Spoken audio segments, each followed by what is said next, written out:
order. Please rise for the pledge.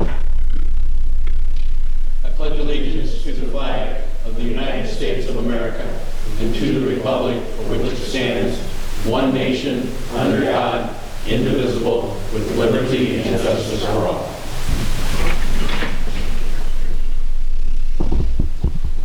Roll call, please.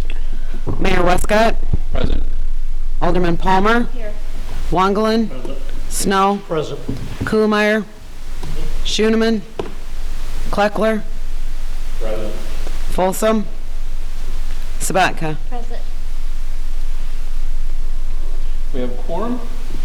First item on the agenda this evening, audience request. Anyone here or in the audience like to address the council? I thought you just came to take a nap. Yeah, no. Good evening, everybody. I just wanted to request that maybe you look over the upcoming liquor license that's due at the end of April. Maybe address that tonight or in the future. I It'll know. have to go before the ordinance committee. Okay, a lot of us are, we're looking at a lot of dram insurance and everything else that's coming up, and without business, something has to be done. So I just hope that you guys could come up with a plan that would be good for all of us. Thank you. Thank you, sir. Yeah. No. Community affairs, no one here from the chamber. We have 3 items on the consent agenda this evening. Is there anybody's request to remove any of those items for individual? Hearing none. Michelle? Consent agenda. Item number 1, approval of the minutes of the March 3rd, 2020 regular council meeting. Number 2, approval of bills as presented. Number 3, refer petition for a special use permit for Sand and Sea LLC to the Planning and Zoning Commission. Make a motion to approve the consent agenda as presented. Second. Motion by Mr. Snow, seconded by Mr. Waglin to approve the consent agenda as presented. Any further? Roll call, please. Alderman Kleckler. Yes. Sabatka. Yes. Palmer. Yes. Wangelin. Yes. Snow. Yes. City administrator, a couple items tonight. Actually, I'm going to have 3 since Brian's not here. I'm going to go ahead and do what's under Brian also. Okay, first of all, I'd like to request approval of change order from McQueen Emergency from Apple Valley, Minnesota for the enforcer pumper in the amount of $1,550. Make a motion to approve. I'll second it.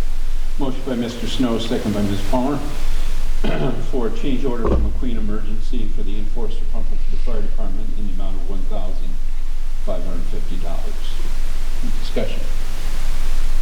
Roll call. Alderman Kleckler. Yes. Sabatka. Yes. Palmer. Yes. Wangelin. Yes. Snow. Yes. Next, Your Mayor, I wanted to give the council a quick update on the limestone property. As you guys know, we were awarded the US EPA grant. So when the nice weather gets here, I've been dealing with Linda Yang from Terracon, and what we're looking at doing is, because the way the property is, because that was built into the side of the hill, it's going to be really hard to maintain.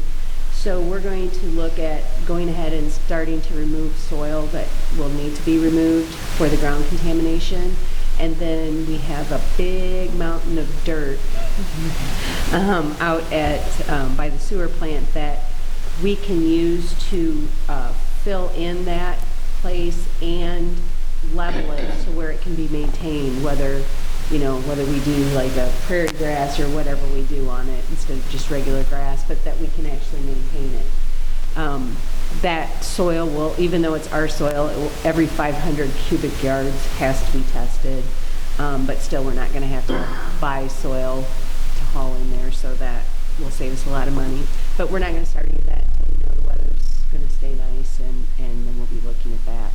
We were hoping that since that's in the opportunity zone, that the opportunity zone would be extended, because that ends in June. As far as the initial capital investment has to be put in by June. I haven't heard anything yet if there's any extensions that have come down the pipe in that. But it's easier to do the remediation during a build. when somebody's building, but we're just going to go ahead and do it and get it done since we have the grant money. Then next, I'm going to do the city engineer's request for approval of a change order, number 1, from Fisher Excavating from Freeport, Illinois, for the stormwater drainage and detention in the West Side Business Park, which is a decrease of $11,169.43. Chair, entertain the motion. I'll make that motion. Second it. Motion's been made by Ms. Watkins, second by Mr. Wagner. Any further discussion? Roll call, please. Alderman Palmer. Yes. Wangelin. Yes. Snow. Yes. Kleckler. Yes. Sabatka. Yes. That's all I have now. Very good, thank you. There's nothing from the department heads this evening. In fact, we told the department heads at a special meeting we had that they did not have to be here this evening except for the one lone duck that always shows up, and that's Mr. Siri.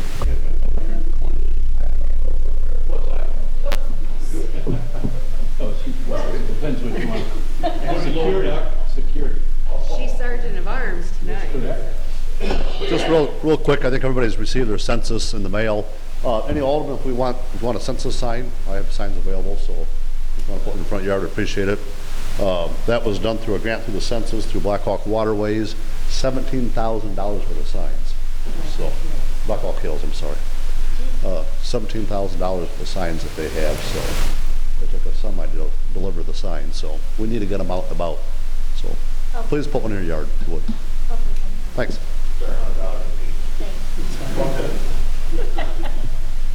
Ward reports this evening. Mr. Wagner. I don't know if I sent emails out on here. Rod misunderstood me. It was to do with the liquor license. I didn't say to give him a half a year free. I said April pay half, and then by the end, October 31st pay the other half. But I want everybody to look at that and think of it, because we need every business we have in this town. We don't need to lose one business to this crisis. That's all I have. Mr. Snow. Oh, I'm sorry. Ms. Palmer. Oh, no, I'm good. I don't have anything. Sorry, David.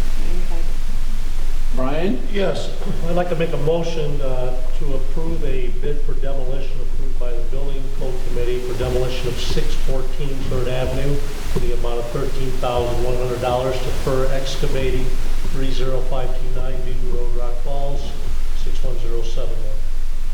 That's a form of a motion, sir. Thank you. I'll Second. second that. Motion by Mr. Snow, second by Mr. Wagland to award the bid for demolition for 614 3rd Avenue for $13,100 to Fur Excavating. Any further? Roll call, please.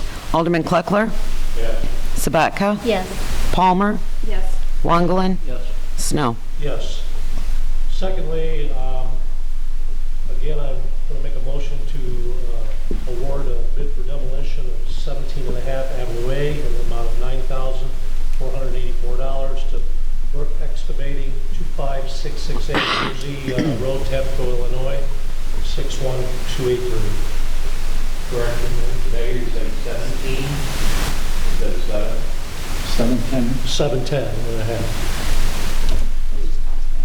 Okay, I thought you said 17, I'm sorry. Well, we'll clarify that, 710 and a half. Form of a motion, sir. Yes. Thank you. Second that. Motion by Ms. Snow, second by Mr. Wagland to award the bid for demolition of 710 1/2 Avenue A in the amount of $9,484 to Burke Excavating. Any additional? Roll call. Alderman Kleckler. Sabatka. Yes. Palmer. Yes. Wangelin. Yes. Snow. Yes. Thank you. Ms. Buckley? Nothing tonight. Thank you. Ms. Sabatka? I just have one thing. I had a person approach me today that said that they do really appreciate when the TV's on because they watch us faithfully every time we have a council meeting. That's all.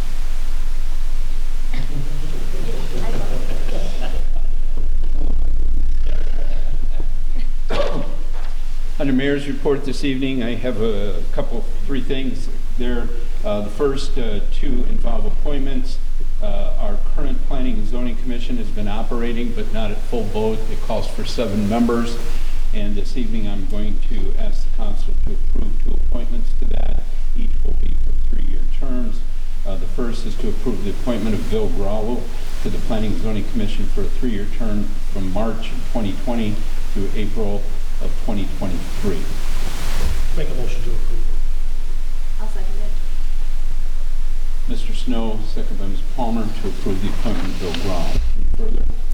Roll Can you tell us a little bit about these people? I'm not familiar with them, so I don't. Ms. Graulo served on the Planning and Zoning for many years and then was off and pursued other things, and so he's very knowledgeable, has a good basis of the Planning and Zoning Commission, and has been on the board and lives in the city, obviously. And the second one that I'm going to ask you to approve, she's sitting up there, and we'll talk about her when we get done with the first one. So, motion's been made and seconded. Any further? Roll call, please. Alderman Kleckler, Yes. Sabatka, Yes. Palmer, Yes. Wongland, Yes. Snow. Yes. The next appointment is to ask for approval of appointment of Stephanie Brawl to the Planning and Zoning Commission for a 3-year term from April of 2020 through April of 23. Stephanie is a resident of the city of Rock Falls with her husband and children. She has been showing an interest in getting involved in city government. I believe that she met with Gabby and discussed some things about the city. I've had an opportunity to speak with her as well. She was interested in get on some committee to get involved in the planning and zoning, had this opening, and I think it would be a wonderful place for a female to land and add some class to that committee too. So, Make a motion to approve. I'll second it. motion by Mr. Snow, seconded by Ms. Sabatka to approve that appointment. Any additional? Roll call, please. Alderman Kleckler, Yes. Sabatka, Yes. Palmer, Yes. Wongland, Yes. Snow. Yes. Thank you, Stephanie. And I'm sure you heard when we talked before the meeting, there was some stuff referred to the planning and zoning that you'll have an opportunity soon to attend that meeting. And you and Ms. Grohl will be there, so we should be at full force. So we appreciate it very much. Thank you. The only last thing I have is I just had Michelle put pandemic update, for lack of better things. I just wanted to brief you on a few things that are going on. Our airways, both print media and radio, have been inundated by what's going on at the federal level and what's going on at the state level, and a lot of that is filtered down and does affect us here. There seems to be a lot of apathy by a lot of people. They don't think that this is a real thing that is happening, and it is. I realize that most of us that are alive today have never had to go through this process like we are doing now with social distancing and all of those various things, but it is very real. Last Friday, the count for the state of Illinois alone was 42, and that was mostly isolated in the Chicago and Cook County area. As of the governor's conference call with the mayors this afternoon, it's up to 105, including one in Whiteside County, and we also have our first unfortunate fatality as a result of this in the Chicagoland area. So a lot of things have changed from our normal days. Yesterday, I had the opportunity to walk through and talk to just about every single business in our community and fill them in on especially the bars and liquor license holders and the restaurant people as to what they could expect that has to be done based on the governor's proclamation of a state of emergency for the state and the directions that they are laying down for that. I know that nobody likes all of these things being closed, and I can tell you as a result of the actions that starting today we were 15 businesses short of the businesses that were operating in our city yesterday. So those have been affected directly by this current 2-week closure where they will not have their doors open at all. Others have some other avenues that they can do to have their business open, but certainly not anywhere near their full thing, including almost all the restaurants and stuff in town. And I would say this to the public: if you go out to those restaurants and normally would go out and get food and stuff from them, those that have drive-ups, those that have call-in orders and stuff, they would be happy to serve you. They're open, and you would be a big boost to both their business and the employees that they have during this time. Like I said, it's a different way of doing business. And I think the other thing that I would want to address is that Although this is scary, although this is real, although we are seeing people being asked to do things that are completely different than any other type of crisis that we have, our grocery store food chains are going to remain intact. We can get groceries into the grocery stores very quickly on their regular services, at least for right now. So there is absolutely no reason that anyone should rush to the grocery store, should be cleaning out all the shelves and stockpiling stuff elsewhere, because when people do that, you take away from the others that are coming behind you for their routine things. I mean, toilet paper, milk. I mean, the shelves were completely empty in several of the grocery stores recently. And there's really absolutely no need for it. You're spending a lot of unnecessary money that you might need during these times. If you do grocery shopping once a week, do it once a week. I guarantee you that when you go to the store, groceries will be there. You know, we have to conserve all the resources that are open, because if we hoard and if we clean them out, it could lead to problems with the supply chain. So I would just, for everybody to take a deep breath, you know, follow the rules that are being laid out. The schools today announced that they're going to be serving lunches and breakfast to the kids. It will be a pickup. Go to the school website, 10:30 in the morning until 11:30 in the morning, Monday through Friday. They were not going to do it next week because they would have normally been off for spring break. However, the state has issued money to the school districts to cover that, so next week they will also have lunch and breakfast that can be picked up. You go to the back door. Any student 18 years of age or under the age of 18, whatever school you go to in Rock Falls, the pickup point for all of the lunches and breakfast will be at the Rock Falls Middle School through the back door. And school staff is volunteering to come in and help the kitchen staff, and they will, when a car pulls up, they will take it right out to the car. Nobody needs to get out of the car or come in. So that's a good thing that people are going to be being taken care of. And the last thing I would like to ask is if you have relatives that are senior citizens, because that is the population that is most at risk from this illness, and many of them live alone. Many of them are shut-ins. If it's your neighbor, go knock on the door. You don't have to go in and do things with them, but knock on the door, check on them, call them on the phone, see how they're doing. If they have no one to go to the store for them, volunteer to do that for them and help them out through this crisis as well. Of anybody, they're the ones that should not be leaving their houses and intermixing with the people in the stores and other places like that. So I'm sure that A, socially they would enjoy the visit, and B, I'm sure that they would be very appreciative of any assistance they get from anybody. With no other business other than that, I skipped over you completely because we jumped down. Do you have anything this evening, sir? I have nothing to add. Tammy, you're here as well. You are important even though you're just a little bit. Do you have anything to add? Okay. Mayor, I Yes. forgot to remind everybody, finance meeting March 31st, 8:15 a.m. all day until we're done. We'll go over the budget. Yeah. All right. Hearing nothing else, I would, yeah. Just an update because he said it was okay to do this. If you haven't heard, Glenn has been transferred to Rest Cave in Morrison for rehabilitation and whatnot, so he's going to be down there. Mr. Polson's not here this evening because he's not feeling well, and Mr. Schoeneman said to tell everyone hi, and he's on his way to Pennsylvania to help with the triplets. So have a good rest of the evening, and I entertain a motion. I'll make that motion. There you go. Sure. Lee would be proud. Second? Second. All those in favor say aye. Aye.